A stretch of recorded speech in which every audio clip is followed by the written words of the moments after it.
The blood-red sun dipped below the jagged horizon of Mineral Park, Arizona Territory, 1878, as Josephine Vance clutched her father's pocket, watched the only possession she had left after the stagecoach robbery that had taken everything else, including her hopes for a new beginning.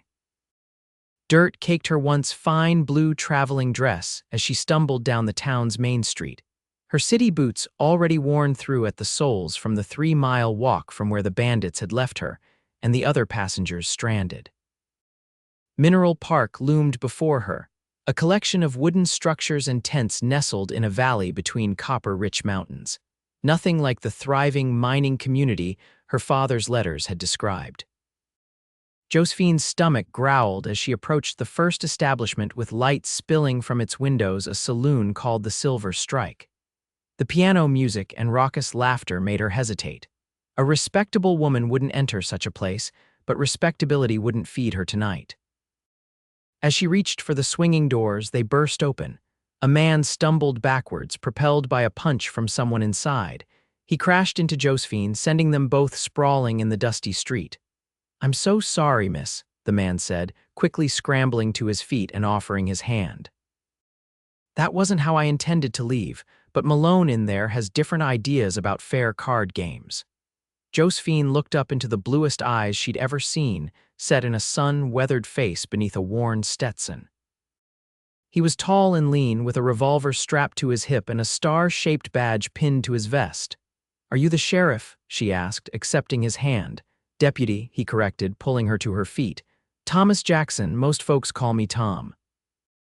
His expression changed as he took in her disheveled appearance and the exhaustion in her eyes. "You look like you've had a rough day." "Josephine Vance," she replied. "And yes, the stagecoach was robbed about 3 miles back. They took everything except my father's watch." She held up the timepiece. "I'm trying to reach my father's claim. He's a miner here, or was. I haven't heard from him in 3 months. Tom's face grew serious. "What's your father's name?" "Henry Vance." Tom removed his hat, revealing tousled dark hair. "Miss Vance, I'm afraid I have some bad news. Henry Vance passed away 6 weeks ago, cave-in at the Prosperity Mine." He hesitated. "I'm real sorry to be the one to tell you." Josephine felt the world tilt beneath her feet, the journey west, the robbery, and now this. It was too much. Darkness crept into the edges of her vision, and she swayed. Tom caught her before she fell. "Whoa there, let's get you somewhere to sit down." "I'm fine," she insisted, though her voice trembled. "I just need a moment." "You need more than a moment. You need food, rest, and a place to stay." He guided her toward a building across the street with a sign that read Mineral Park Hotel and Boarding House. "I have no money," Josephine admitted. "Don't worry about that now," Tom said as they crossed the dusty street. "Mineral Park takes care of its own, and as Henry's daughter, you're one of us now." Josephine wanted to protest, to maintain what little dignity she had left, but exhaustion won out. She allowed the deputy to lead her into the hotel, where a plump woman with gray-streaked hair looked up from behind the counter. "Martha," Tom called. "This is Miss Josephine Vance, Henry's daughter from back east. She just arrived to find out about her father, and she's had a hard journey." "Stagecoach got robbed." Martha's face softened with sympathy. "Oh, you poor dear, we were all fond of your father. Finest assayer in the territory he was." "Assayer?" Josephine questioned. "My father was a miner." Tom and Martha exchanged glances. "He started as a miner," Tom explained, "but he had an education. The mining company hired him as an assayer about a year ago. Didn't he write to you about it?" His letters were infrequent, Josephine said. The revelation that her father had improved his station made the news of his death sting even more sharply. "Well, you look dead on your feet," Martha said. "Let's get you settled. Room 3 is open. It's small, but it's clean." "I have no way to pay," Josephine repeated.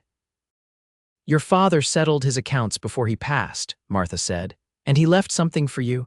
I've been keeping it safe, waiting for someone to claim it. We can talk about that tomorrow. For now, you need rest." The next morning, Josephine woke disoriented in the narrow bed of room 3. For a moment, she thought she was still in Boston, but the rough wooden walls and the distant sound of pickaxes quickly reminded her of where she was and why. She washed her face in the basin provided and attempted to make herself presentable in her travel-stained dress.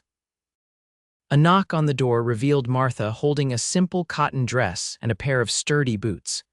"These belonged to my daughter before she married and moved to Prescott," Martha explained. "They should fit well enough until you can get something of your own." Josephine accepted the clothing with gratitude. After changing, she followed Martha downstairs to the small dining room where the older woman served her a hearty breakfast of eggs, bacon, and biscuits. "Deputy Jackson asked me to tell you he'll be by around noon," Martha said, pouring coffee. "He wants to take you to the assay office to collect your father's personal effects, and there's the matter of his claim." "His claim?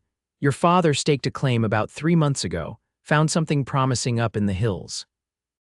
He was working it in his spare time, separate from his job at the Prosperity." This aligned with the timing of her father's last letter, in which he'd written about a promising opportunity and urged her to join him. Josephine had finally relented after years of receiving similar invitations, selling their modest house in Boston to finance the journey west. "Did he leave anything else?" Josephine asked. "Perhaps a letter," Martha hesitated. "There's a strong box. Deputy Jackson has the key." "Your father left it with him for safekeeping." True to his word, Tom appeared at noon. He'd cleaned up since their meeting the night before, and Josephine noticed details she'd missed. The small scar above his right eyebrow, the way his mustache couldn't quite hide the dimple in his left cheek when he smiled, the careful, respectful way he held his hat in his hands as he greeted her. "Miss Vance," he said with a nod, "you're looking better today. Thank you for your help last night, Deputy Jackson. I wasn't myself. Please call me Tom, and anyone would be shaken after what you've been through." He gestured to the door. "Shall we? The assay office isn't far." As they walked down Mineral Park's Main Street, Josephine got her first proper look at the mining town in daylight. It was a rough place, with buildings in various states of construction and repair. Men in dusty work clothes moved between the saloon, the general store, and other businesses. A few women were visible shopkeepers' wives, laundresses, and a cluster of painted ladies standing outside another saloon farther down the street. "It's not Boston," Tom said, noticing her assessment, "but it's growing. We even got a schoolhouse last year." "How long have you been here?" she asked. "Since '75, came out after the war, tried my hand at mining, but I wasn't much good at it. Sheriff Miller gave me a badge instead." He pointed to a small brick building with a sign reading Prosperity Mining Company Assay Office. Inside, a thin man with spectacles looked up from his work. "Deputy Jackson," he greeted, then his eyes shifted to Josephine. "And this must be Henry's daughter. We've been expecting you, miss. I'm Edward Simmons, the head assayer now." "Mr. Simmons was your father's assistant," Tom explained. Simmons nodded. "Learned everything from Henry. He was meticulous, brilliant with chemical analysis." He reached behind his desk and produced a wooden box. "These are his personal effects from the office." Josephine accepted the box, which contained a few books on mineralogy, a magnifying glass, some papers, and a framed photograph of herself as a child with her mother and father. "And this," Simmons added, handing over a leather pouch, "is his final month's wages." The company wanted to ensure his next of kin received it. After the assay office, Tom led Josephine to the sheriff's office, a small wooden building with a jail cell visible in the back. "Sheriff's out investigating cattle rustling," Tom explained as he unlocked a cabinet. "But he said to give you whatever help you need." He withdrew a metal strongbox. "Your father left this with me about a week before the accident, said if anything happened to him, it was to go to you." Josephine's hands trembled as she accepted the box and the key Tom offered. Inside, she found a leather-bound journal, a small bag of gold dust, a deed to the mining claim, and a letter addressed to her. "Would you like some privacy?" Tom asked. Josephine nodded, and Tom stepped outside. She broke the seal on the letter and began to read her father's familiar handwriting. "My dearest Josephine, if you are reading this, then I have not lived to see you arrive in Mineral Park. I am sorry for that, more than I can express. I had hoped to show you the beauty of this wild country myself, to make you understand why I left Boston behind. I know you never forgave me for leaving after your mother died, for choosing this uncertain life over the security we had. But I couldn't remain in that house with her ghost in every corner.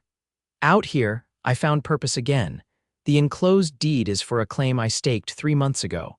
I found traces of silver, not enough to interest the big mining companies, but enough for a modest living. I've marked the most promising locations in the journal. The gold dust should see you through until you decide what to do. You could sell the claim and return east, and I would understand. But I hope you might consider staying, at least for a while. There's a life to be made here, Josephine. It's not the life your mother wanted for you, but perhaps you might find, as I did, that the vastness of this country heals something in the soul. Whatever you choose, know that I loved you always, even when I couldn't show it properly.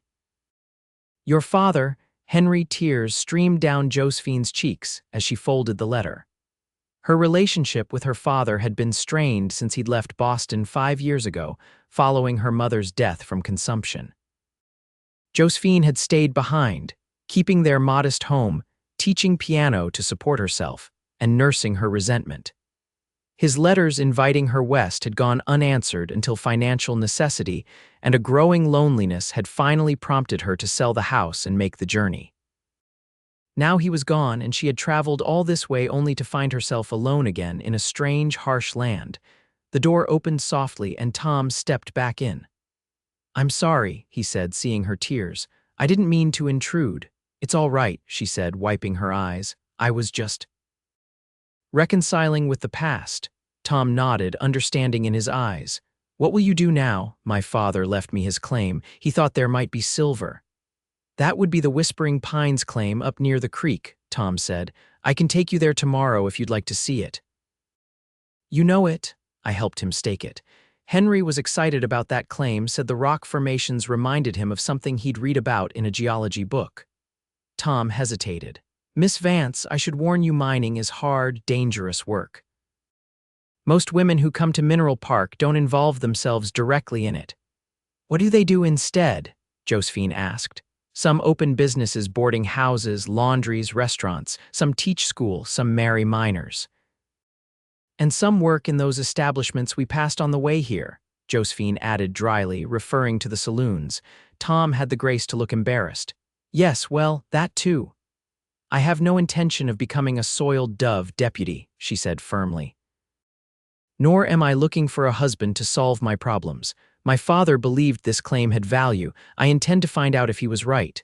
Tom's expression softened into something like admiration.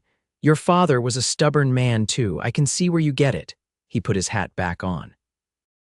"I'll come by the hotel at dawn tomorrow. Wear those boots Martha gave you. It's rough country up there." True to his word, Tom arrived at the hotel as the first light of dawn was breaking over the eastern mountains.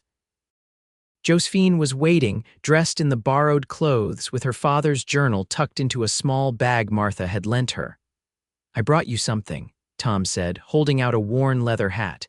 "You'll need protection from the sun." Josephine accepted the hat, noting it was much too small for Tom. "Whose was this?" "My little sister's. She's back in Texas now, married with children of her own." His expression turned wistful for a moment, then brightened. "I've got horses saddled and waiting. Can you ride?" "I had lessons as a girl," Josephine said, not mentioning that those lessons had been 15 years ago and she hadn't been on a horse since. Tom led her to where 2 horses waited outside the hotel, a sturdy buckskin gelding and a smaller, gentler-looking mare. "This is Penny," Tom said, patting the mare. "She's steady and sure-footed, good for mountain trails." Josephine approached the horse cautiously, remembering her long-ago lessons. The mare regarded her with liquid brown eyes, then lowered her head to sniff at Josephine's hand. "She likes you," Tom observed. "That's a good sign."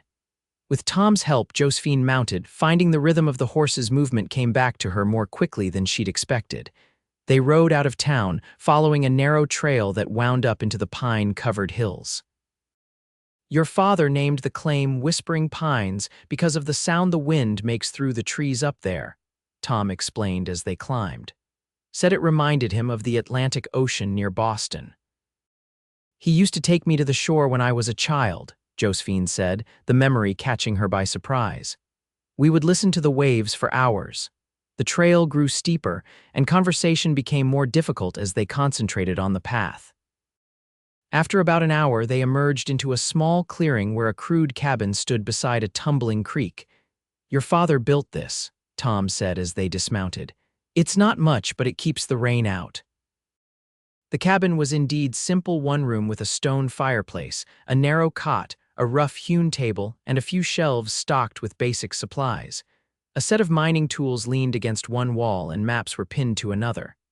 He stayed here when he was working the claim, Tom explained. Came up every weekend, and any other time he could get away from the assay office.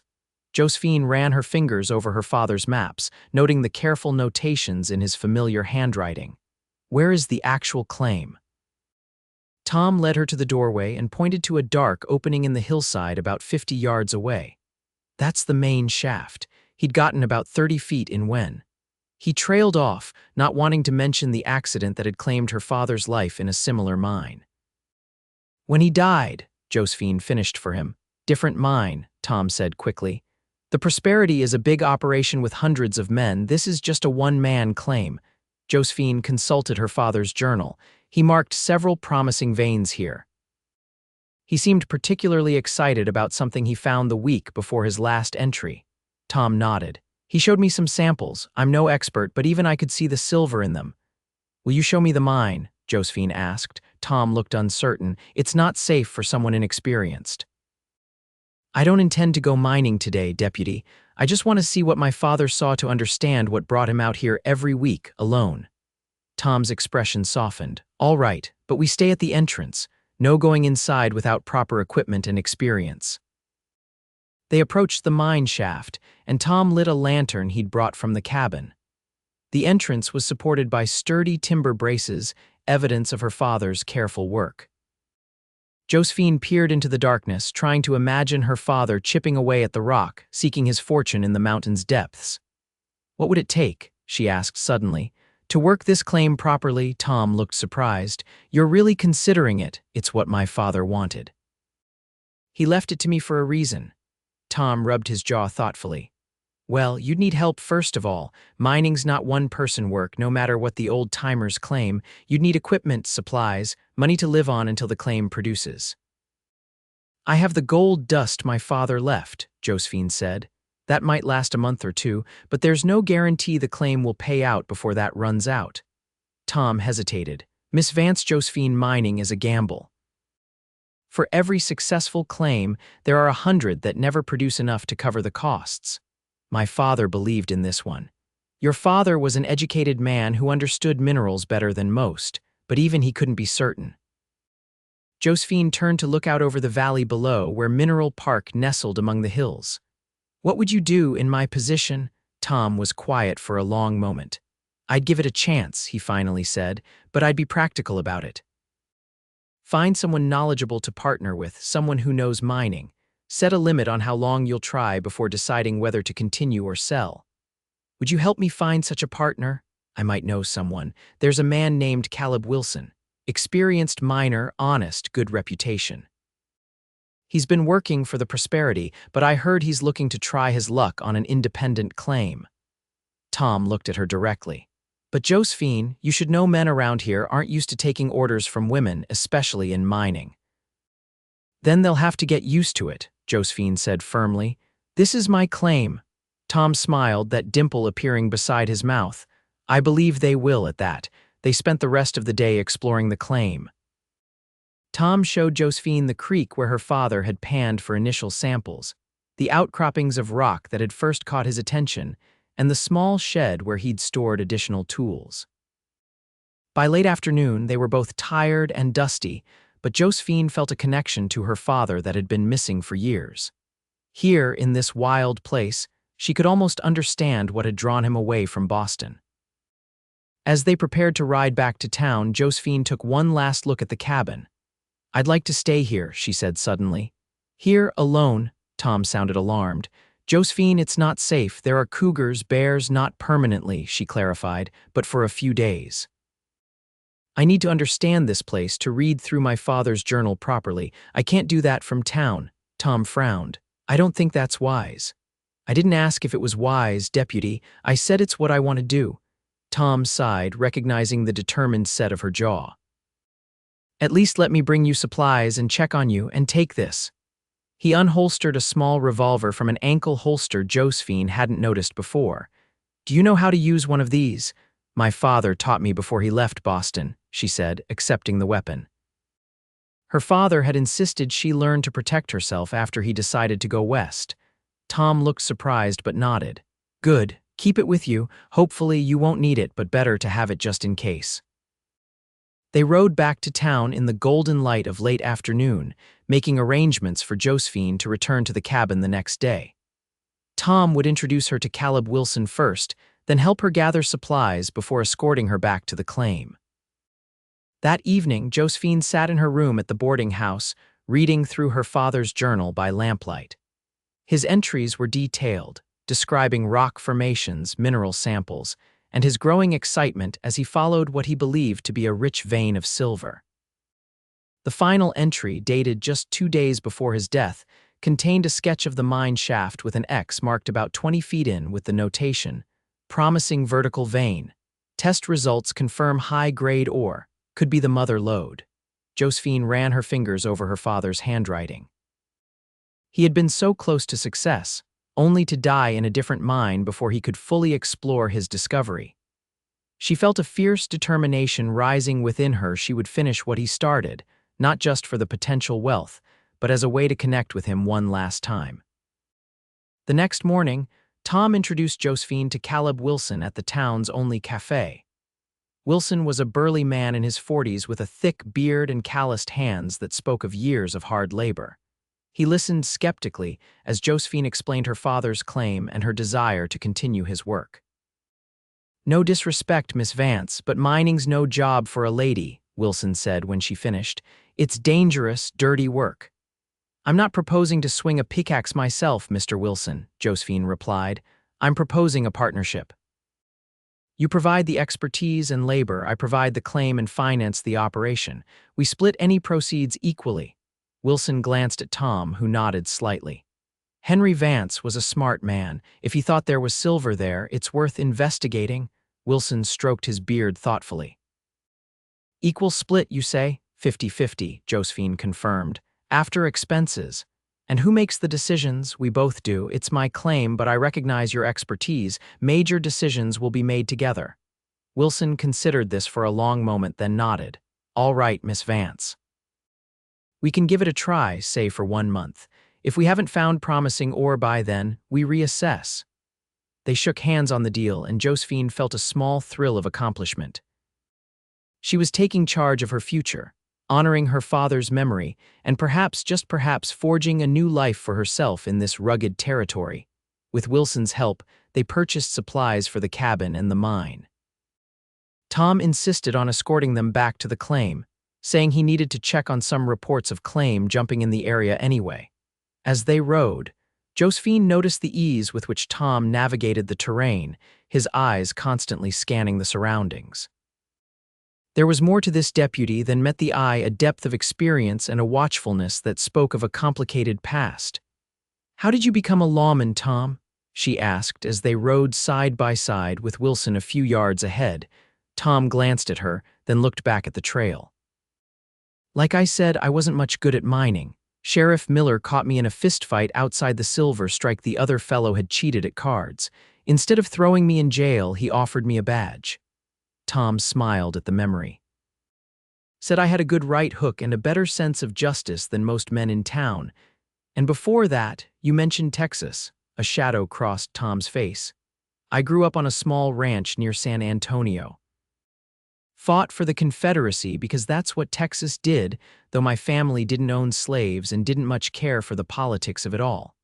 His expression darkened. "Lost my father and older brother at Vicksburg. After the war, there wasn't much left of the ranch. My mother and sister moved in with my aunt and I headed west. Seemed like a good place to start fresh." "I'm sorry about your family," Josephine said softly. Tom shrugged. "It was a long time ago. What about you? Any family back in Boston?" "No, my mother died of consumption 5 years ago.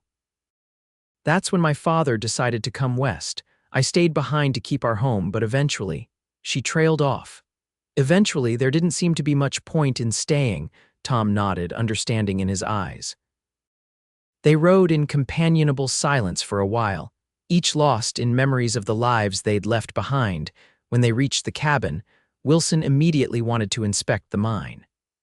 Josephine provided her father's journal, showing him the final entry with the marked location of the promising vein. "This looks interesting," Wilson admitted, studying the sketch. "Your father had a good eye.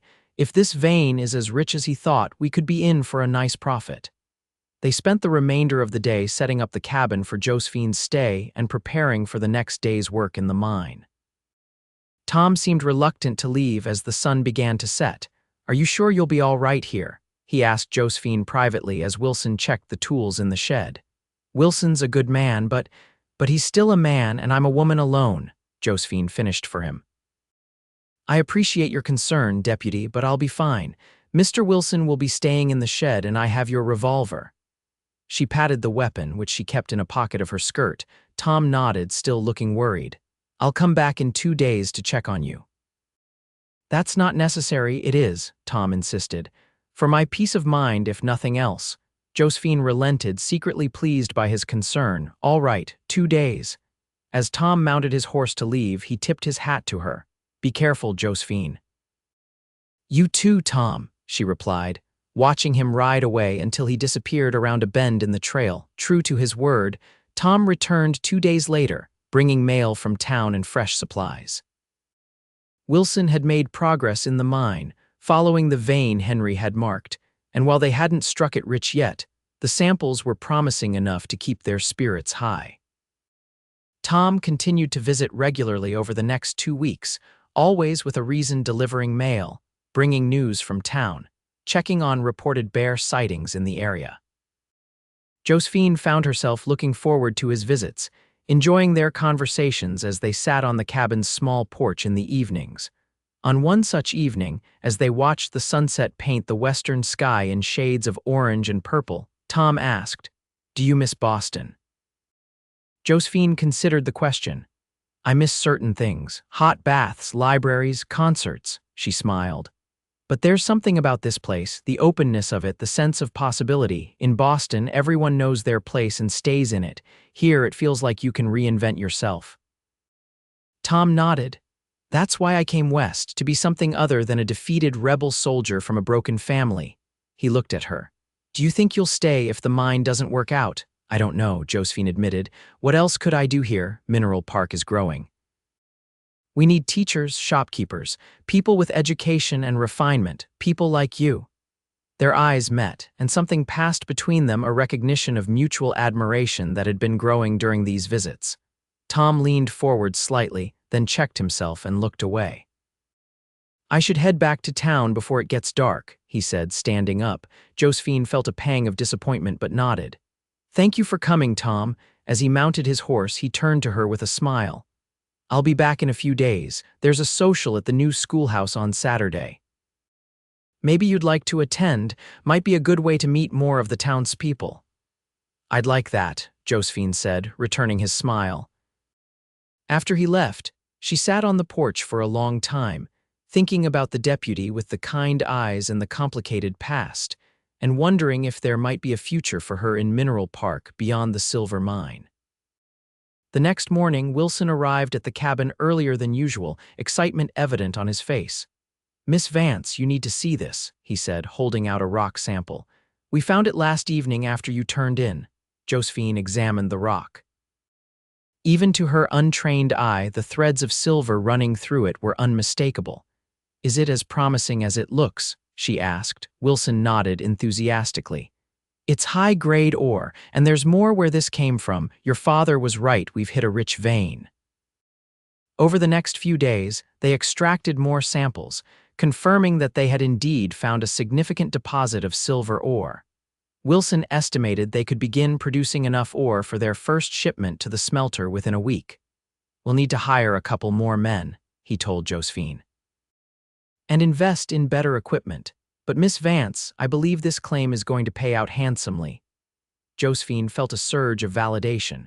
Her father hadn't been chasing a fool's dream after all. She couldn't wait to share the news with Tom at the social on Saturday. The Mineral Park schoolhouse was decorated with paper lanterns and wildflowers for the social. A small band played on a makeshift stage, and tables laden with food lined one wall. Josephine had used some of her dwindling funds to purchase a new dress for the occasion, a simple blue calico that was far less fashionable than what she would have worn in Boston, but appropriate for a mining town event. Tom met her at the door, looking handsome in a clean white shirt and black vest, his badge polished to a shine. "Miss Vance," he greeted her formally, though his eyes held a warmth that belied the formality. "You look lovely." "Thank you, Deputy," she replied with equal formality, but a smile tugged at her lips. "And thank you for inviting me." Tom offered his arm and led her inside, introducing her to various townspeople, the schoolteacher, the banker and his wife, the blacksmith, and dozens of others whose names blurred together. Everyone was curious about Henry's daughter and her decision to work the claim he'd left her. "Is it true you've struck silver?" the banker, Mr. Pearson, asked. News traveled fast in a small town. "We've found promising ore," Josephine confirmed cautiously. "We'll know more after the first shipment to the smelter." "Well, if you need financing for equipment, the Mineral Park Bank would be interested in discussing terms," Pearson said, handing her his card. As the evening progressed, Josephine danced with several partners, including the blacksmith, the general store owner, and even the elderly sheriff, but she found herself watching for Tom, who seemed to be keeping his distance after their initial greeting. Finally, as the band struck up a slower tune, he appeared at her side. "May I have this dance, Miss Vance?" he asked, a hint of nervousness in his voice. "I'd be delighted, Deputy Jackson," she replied, placing her hand in his. As they moved around the floor, Josephine noticed how well Tom danced unexpected in a frontier lawman. "Where did you learn to dance like this?" she asked. "My mother insisted all her children learn proper manners, even on a ranch in Texas," Tom replied with a smile. "Said we might be country folk, but we weren't going to act like heathens. She sounds like a remarkable woman." She was. Tom's expression softened. "She'd have liked you, I think." The compliment warmed Josephine. "Tell me," she said, changing the subject, "is it always this lively in Mineral Park?" "Only on special occasions. Most evenings, the men are either working or drinking and respectable women stay home." "And what do deputies do in the evenings?" "This one has been riding up to a silver mine more often than he should," Tom admitted, his eyes meeting hers. Josephine felt her cheeks flush. "Wilson tells me we've found a rich vein. It looks like my father was right after all." "I'm glad," Tom said sincerely. "Henry deserved to be right after all his hard work, and you deserve some good fortune after everything you've been through." As the dance ended, Tom did not immediately release her hand. "Josephine," he began, then hesitated. "I was wondering if he was interrupted by a commotion at the door." A miner burst in, his face pale. "Deputy, there's trouble at the silver strike. Malone's threatening to shoot Wilson." Tom's expression immediately shifted from the soft look he'd been giving Josephine to the alert focus of a lawman. "Excuse me," he said to her. "Duty calls." "I'm coming with you," Josephine said, gathering her skirts. "Wilson is my partner." Tom looked like he wanted to argue but nodded. "Stay behind me." They hurried to the Silver Strike saloon where a crowd had gathered. Inside, Caleb Wilson was backed against the bar, facing a red-faced man with a revolver. "You cheating son of a," the man, presumably Malone, was saying. "I don't cheat, Malone," Wilson replied calmly. "You're just a poor loser." "That's enough," Tom said, pushing through the crowd. His hand rested on his own revolver, but he hadn't drawn it. "Put the gun down, Malone."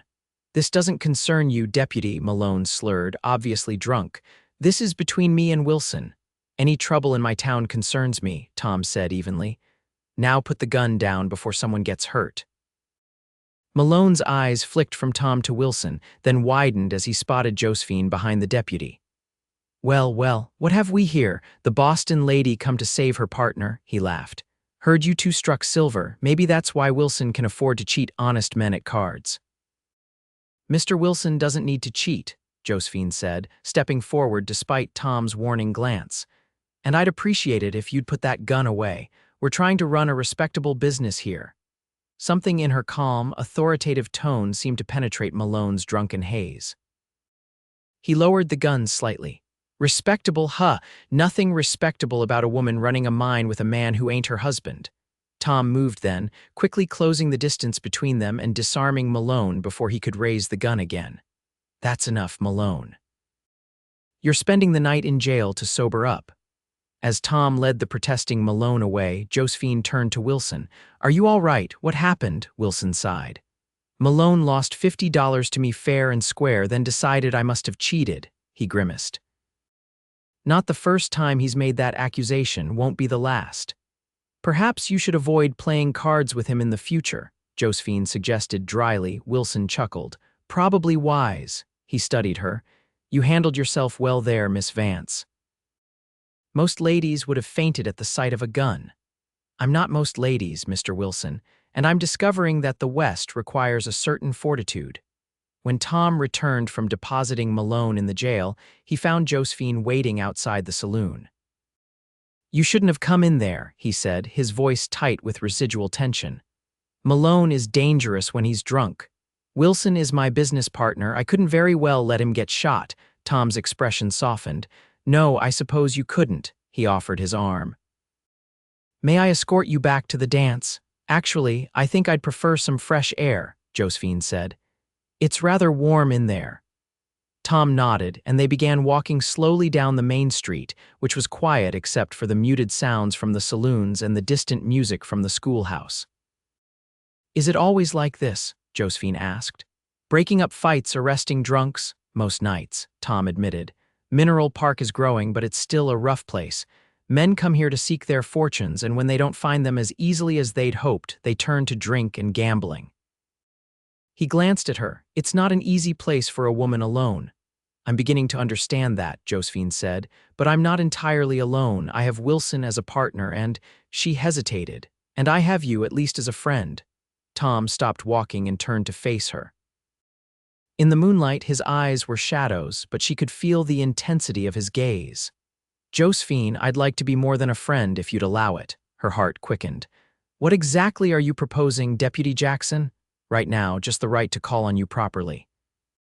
To take you to dinners and socials, not just as Henry's daughter or as the owner of the Whispering Pines claim, but as a woman I admire greatly. The sincerity in his voice touched her. I would like that very much, Tom. His smile was visible even in the dim light. Good, that's good. He offered his arm again. Shall we return to the social? I believe you owe me another dance. The next few weeks passed in a blur of activity. The Whispering Pines claim proved more profitable than even Wilson had predicted. They hired 2 additional miners and purchased better equipment. Their first shipment to the smelter returned enough money to cover all their expenses and leave a healthy profit besides. Josephine moved into a proper house in town, a small but comfortable dwelling not far from the sheriff's office. She found herself becoming part of the community, joining the ladies' auxiliary that was raising funds for a proper church, teaching reading to several miners who wanted to improve themselves, and even considering an investment in the general store, whose owner was looking for a partner. And through it all, Tom was a constant presence. True to his word, he called on her regularly, taking her to dinner at the hotel restaurant, escorting her to town events, and often simply sitting with her on the porch of her new home, talking late into the evening. They spoke of their pasts, their hopes for the future, and the day-to-day happenings in Mineral Park. Josephine found herself falling for the quiet deputy with his thoughtful ways and steady presence. He wasn't like the polished Boston men she'd known. He was something better. Authentic, honest, and kind in a way that had nothing to do with social norms and everything to do with his character. One evening in late summer, as they sat on her porch watching a spectacular sunset, Tom turned to her with an unusually serious expression. I've been offered a job, he said. Sheriff of a town called Prescott, about 100 miles south of here. It's a bigger place, more established, better pay too. Josephine felt her heart sink. When would you leave? That depends. He took her hand. Josephine, I don't want to leave without you. These past months have been the happiest of my life. I know it hasn't been that long, but I've never been more certain of anything. He slid from the porch, swing onto one knee before her. I love you, Josephine Vance. Will you marry me and come to Prescott as my wife? Josephine stared at him, her mind racing. She had known they were heading in this direction, had hoped for it even, but the reality of his proposal and the decision it required caught her off guard. "What about the mine?" she asked. "My father's legacy." "Wilson can buy out your share, or you can remain a silent partner. The claim is producing well enough now that you could hire a manager." Tom squeezed her hand. "I know it's a lot to ask, to leave behind what you've built here, but Prescott is a growing city with opportunities of its own. And we'd be together." Josephine looked into his earnest face, seeing all the love and hope there. "Tom, a gunshot interrupted her, followed by shouts from the direction of the main street. Tom was on his feet instantly, his hand going to his revolver. "Stay here," he ordered, then ran toward the commotion. Josephine, of course, did not stay. She followed at a distance, arriving at the main street to find a scene of chaos.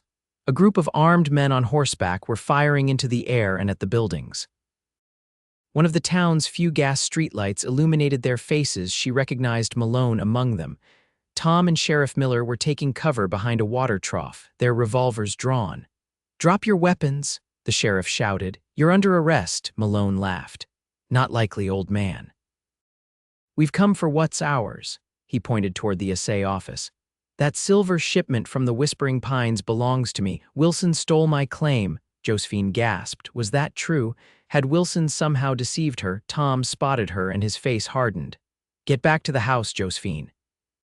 "It's not safe," one of Malone's men heard Tom shout and turned in Josephine's direction.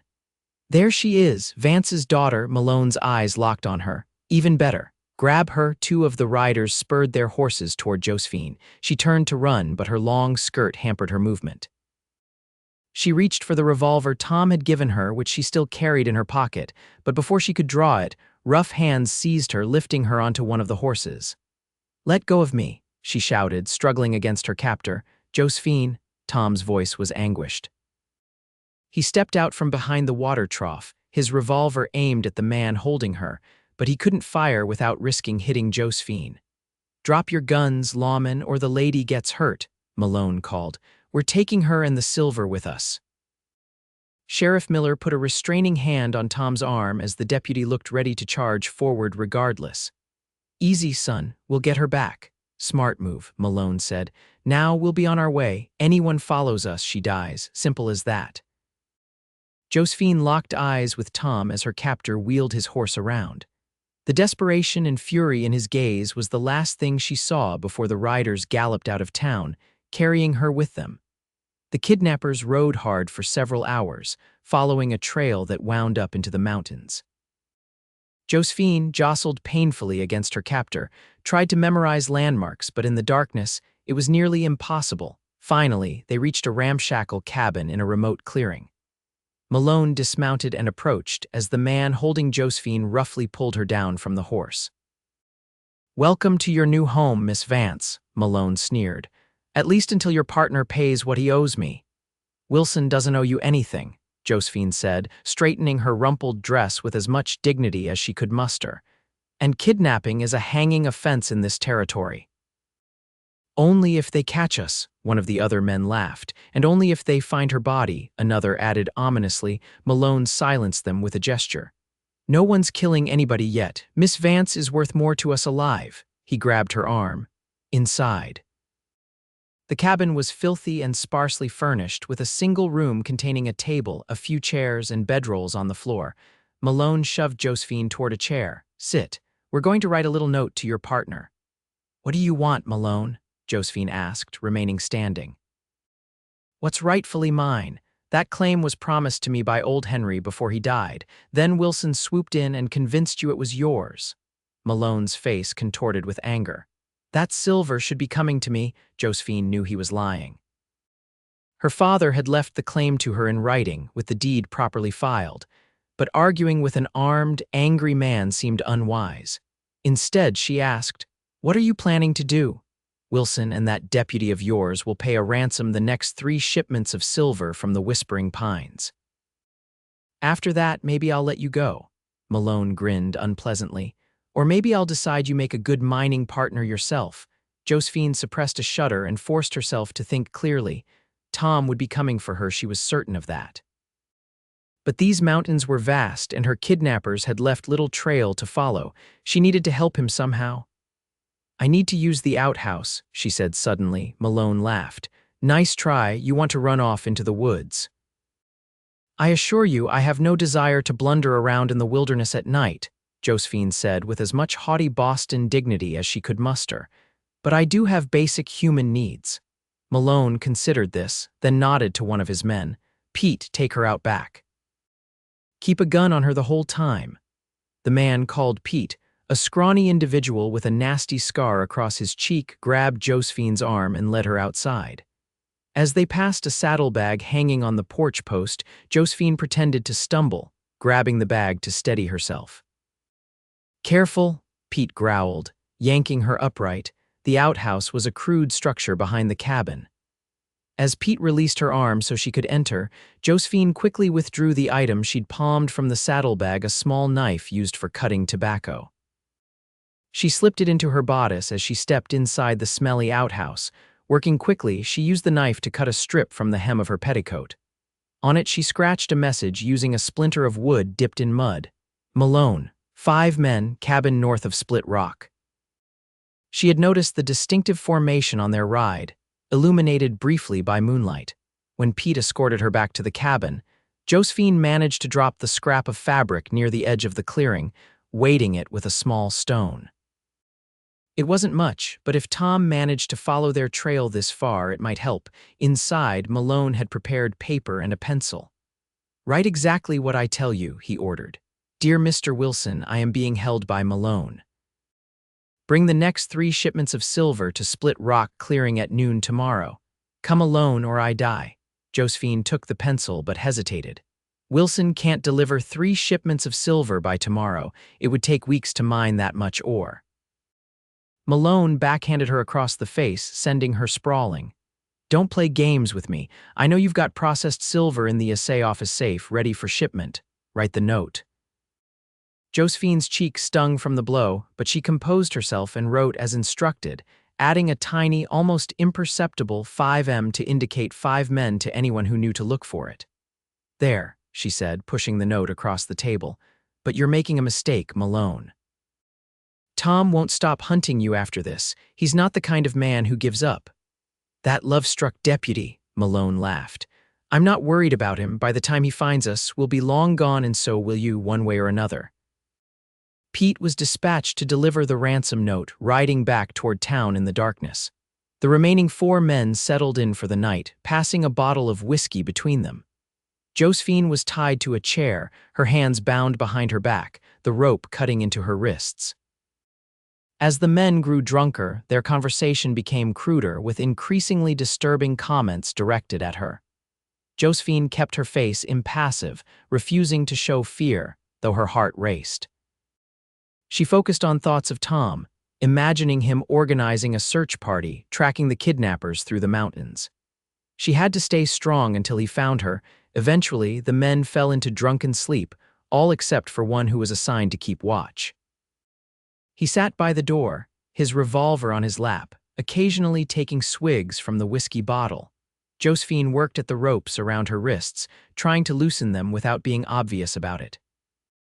The rough hemp burned her skin, but she persisted, using the technique her father had once taught her. "Always leave yourself a way out, Josie," he had said, showing her how to position her hands to create slack in a binding.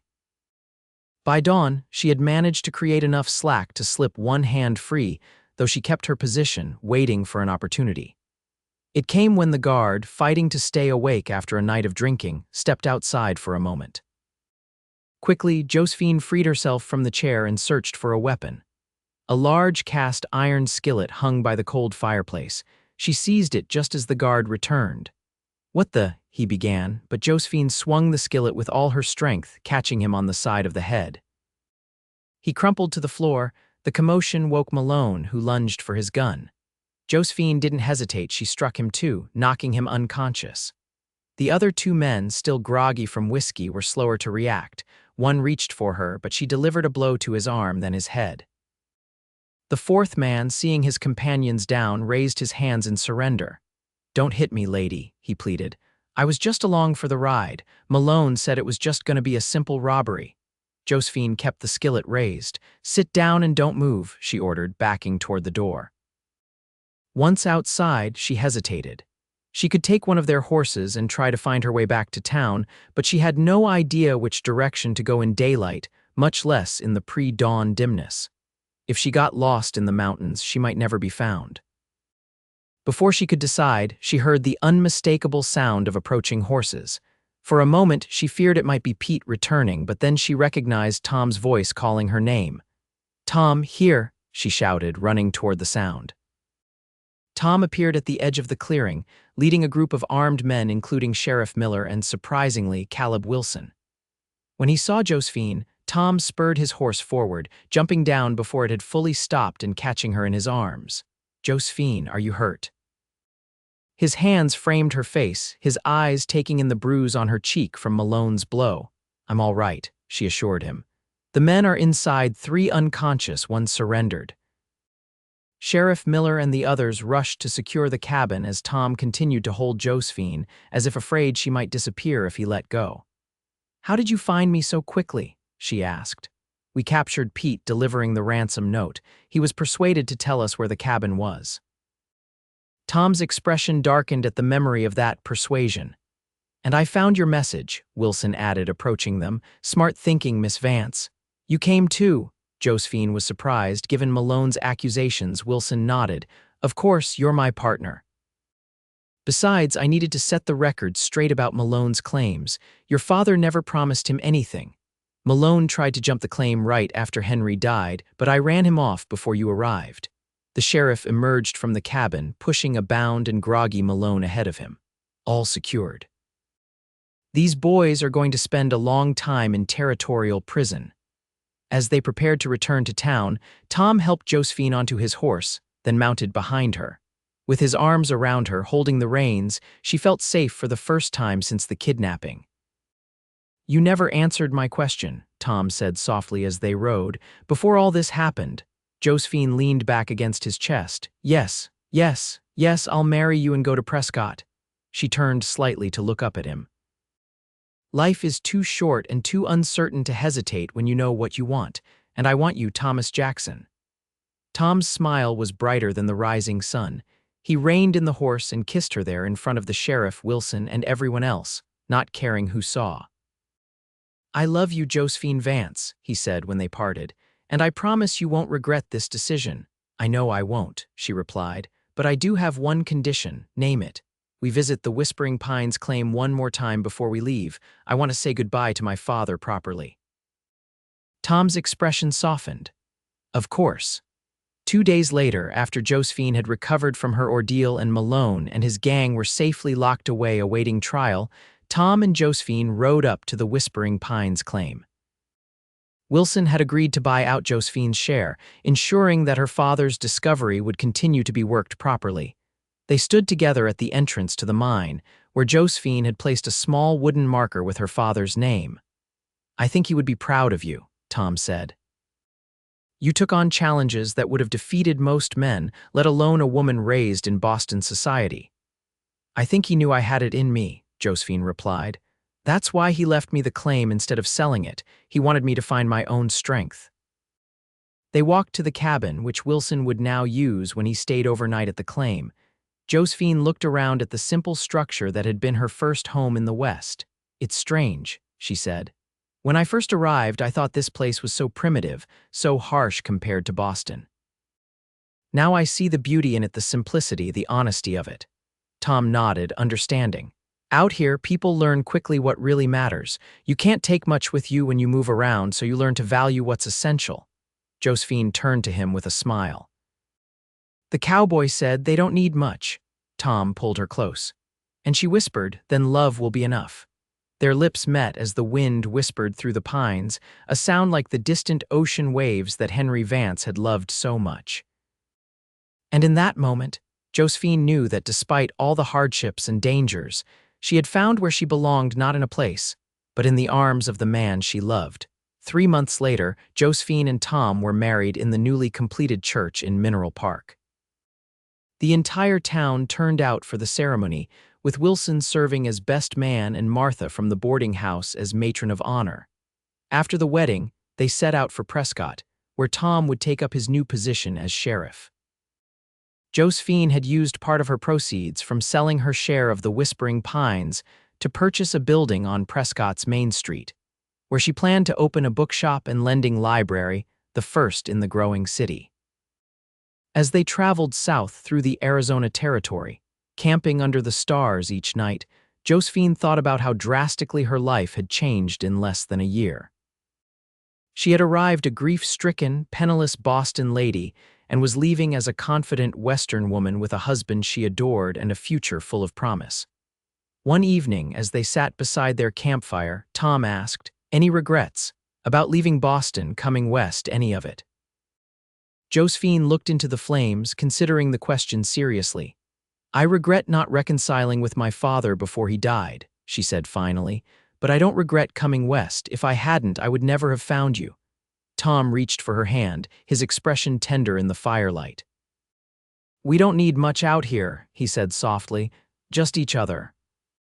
"Then love will be enough," she whispered, leaning in to kiss him as the stars shone overhead, witnesses to a love that had bloomed in the wild, unforgiving beauty of the West, a love strong enough to overcome every obstacle, just as Henry Vance had believed his daughter was strong enough to forge her own path in a land where only the resilient survived.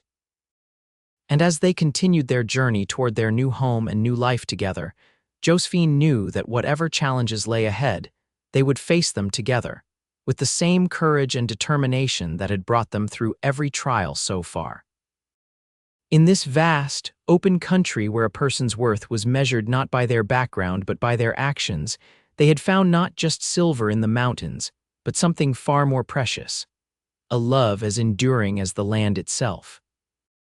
Years later, when their children asked how they had met, Tom would always begin the story with, "It was sunset in Mineral Park, and the most beautiful woman I'd ever seen was standing in the dusty street, looking lost but not defeated." And Josephine would smile, remembering that fateful evening when a deputy with kind eyes had helped a Boston lady find not just her father's legacy, but her own strength, her own purpose, and a love that truly was enough.